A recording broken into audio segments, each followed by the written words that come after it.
Yes, tukwaniriza ku mukutu gwaffe omuganzi ogumanyikiddwa nga Uganda Mukamoli nabwe kikyamanya endoboozi bampita ntambi James of course Namon Rich Boy Maxwell Junior tukumye nate tubeere nga tukutuusako biki ebitambula mu industry ye Uganda lunaku lwa leero. No, like chenjawulo kyetukuleetedde olunaku lwa leero according like okusinziira ku previous updates zibadde tukuwa olunaku lwa leero mbadde njagala nkuwe exclusive gy'obadde tomanyi egenda wakati wa MC Cats n'obulamu bwe. MC Cats okuva lyakomawo kuva e London alina ebintu bingi ebimusumbuwa, alina obulwadde obumusumbuwa. Of course recently yakalangirira nti alina pneumonia kw'ogatta ne AIDS.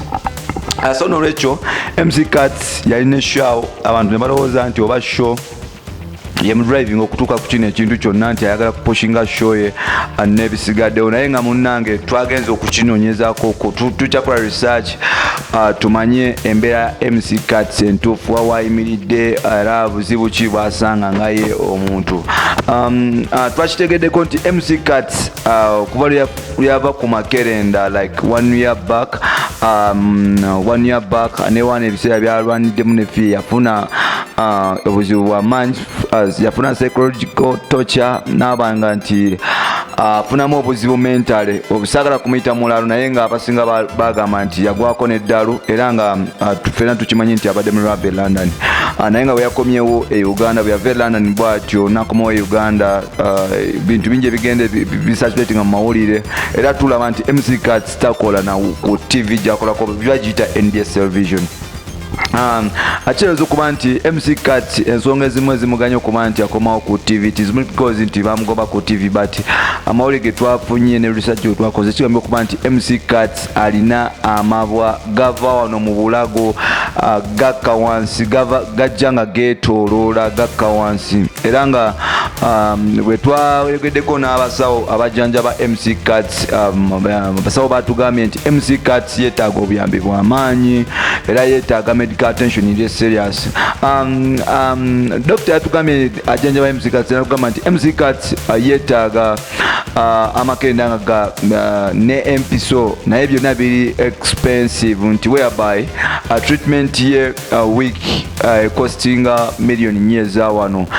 Mabwago doctor atugambye nti bwe gawera mu mubiri Cats ayinza okufuna kye bayita kansa oba kiyite kokkolo mu lulimi Oluganda, nga Cats bwe twogera ali ku ndiri amaba gajjula okuva mu bulago gajja nga gakkasa. Bwe twogera obulamu bwa Cats buli mu matiga nti amaba gatuuse kumpi mu kifuba gagenda ku mutima.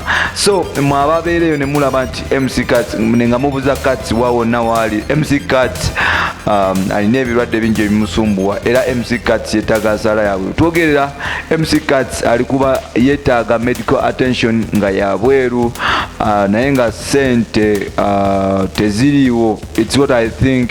Era whatever is going mu bulamu bwa Cats ffenna twetaaga ku joining up hands ne tumusabira. MC Cats bangi bagezaako okuba nti bakola campaign era nga twakitegeddeko nti kyaliwe gwakola naye ku NBS After 5 Douglas Lwanga abadde abuuza what does it take, kiki ekyetagisa okuba nti MC Cats adde engulu, ng'abantu abasinga bagamba nti Cats yeetaaga okuba nti Douglas yamukansoling oba okubeera nti amubeeramu nnyo because mukwano gwe. So Douglas yatandise okukola campaign silently, batandise okusoloza ssente bagezeeko okuba nti baddukira MC Cats ali mu mbeera enzibu. Obulwadde bwa MC Cats ne bw'obanga okolawa bwetaaga bulwadde buzibu nnyo. Abantu bayinza okulowooza mu AIDS naye nga kintu kiyingiddemu ne kansa. Jjukira MC Cats anywa omwenge 24/7 ate nga ne sigala mungi. Jjukira n'obulwadde kwebuli, so yafuna amabwa mu kifuba. So byebyo ebigenda mu bulamu bwa MC Cats. Kyetwagala ssaala zammwe n'okuba nti abantu basobola okumuddukirira. Tali fine, yeetaaga ssaala zammwe. Bino n'ebirala by'oba olinda ku mawulire gaffe agaddako. Nsigadde ntambi James Rich Boy Maxwell Junior. Bye bye for now.